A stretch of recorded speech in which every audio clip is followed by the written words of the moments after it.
¿El problema en Chernóbil tuvo que ver con la refrigeración? Bueno, tuvo que ver ligeramente con la refrigeración, pero tuvo que ver Mm. con muchísimas otras cosas. Chernobyl fue muchísimo más complejo. Estaban realizando una prueba en la que querían comprobar que una vez si perdían la alimentación eléctrica exterior, la central nuclear, sabes que produce electricidad y Ujú. que ella misma se autosuministra cuando está produciendo electricidad, parte de esa electricidad la utiliza para los sistemas de refrigeración, para las bombas, para iluminación, ¿vale? Pues claro, cuando una central nuclear no produce electricidad, necesita consumir electricidad del exterior, como cualquier instalación industrial, ¿no? Entonces, lo que querían era hacer una prueba para comprobar si se perdía la alimentación exterior y la central paraba, a ver si era capaz de seguirse refrigerando durante un tiempo hasta que arrancaran unos generadores diésel de emergencia que tienen todas las centrales nucleares. Ujú. Ellos tenían unos generadores diésel muy lentos, extremadamente lentos, tardaban varios minutos en arrancar y ser capaces de suministrar la electricidad necesaria para refrigerar, y en nuestro caso son mucho más rápidos. Nuestros tardan 13 segundos en arrancar, tomar, alcanzar las condiciones nominales y suministrar electricidad. En 13 segundos ya están disponibles. Ellos, como tardaban más, necesitaban hacer una prueba para comprobar si eran capaces, por la inercia de la turbina, de todavía seguirse refrigerando hasta que arrancara el generador diésel. Ese es el origen de la prueba, pero claro, luego tenían una serie de problemas muy graves. Tuvieron que, para hacer esa prueba, bloquear sistemas de seguridad. Es algo impensable en nuestros reactores, o sea, es como intentar hacer una prueba con el coche y desconectar los frenos. Ya. Es un suicidio, es un suicidio. Era una central que estaba diseñada para producir plutonio para armamento, con lo cual eso condicionaba también su forma de funcionar. Era un reactor muy, muy inestable, que realmente se notó, porque si no hubiera sido inestable no habría tenido ese aumento brutal de la potencia. Se hicieron muchas cosas mal. Se generaba un gas que se llama, bueno, gas noble, que es el xenón, que se genera en los reactores y que hay que tener en cuenta porque absorben neutrones y lo que hacen es alterar la potencia del reactor, y eso no lo tuvieron en cuenta, no lo conocían.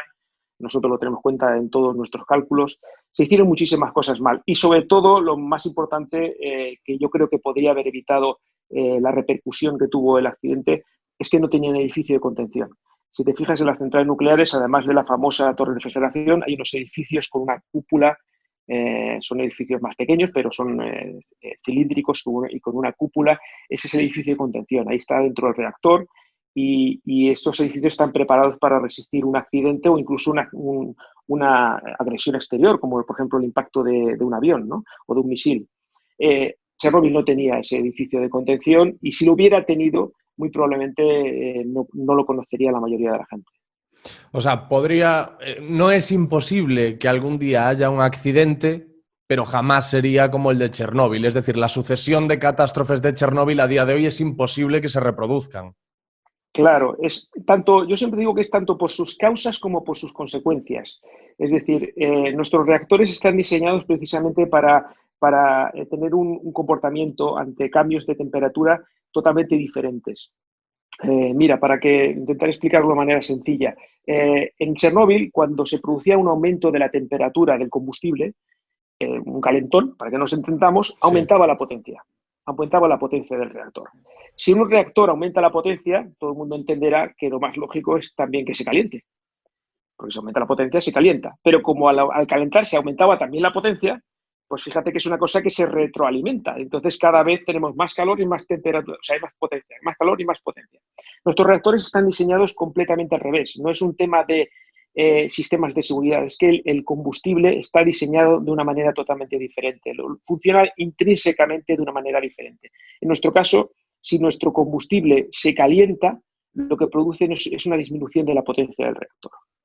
Entonces, fíjate que es totalmente al contrario. Es decir, si nosotros Claro. nos quedamos en refrigeración, el reactor se nos apaga, porque realmente no, se calienta el combustible y al calentarse baja la potencia. Eso está diseñado desde, o sea, eso no es un cambio que hicimos, es decir, en la época de Chernobyl mi central ya estaba funcionando y ya tenía ese diseño, se diseñó así de entrada. Pero luego, por supuesto, no podemos bloquear los sistemas de seguridad, tenemos una formación muy diferente de la que tenían y una cultura de seguridad muy diferente de la que tenían en aquella época en la Unión Soviética, y luego finalmente pues tenemos edificios de contención y luego muchísimos más sistemas adicionales de seguridad que no tenía Chernóbil. Una formación, como insisto, los bomberos están muy preparados, tenemos incluso realizamos entrenamientos con la unidad de emergencias militares, la UME. Realmente la comparación es casi inútil, ¿no? Porque realmente el funcionamiento es muy diferente. ¿Que existe la posibilidad de un accidente? Lógicamente, la posibilidad, el riesgo cero no existe en ninguna actividad humana. Es decir, ahora mismo a cualquiera de nosotros se nos podría caer el techo del sitio donde estamos y eso es posible. ¿Poco probable? Pues sí, es muy poco probable, pero no es imposible, ¿no? Entonces, lo que tenemos que hacer es estar preparados para esa eventualidad y eso es lo que hacemos en las centrales nucleares.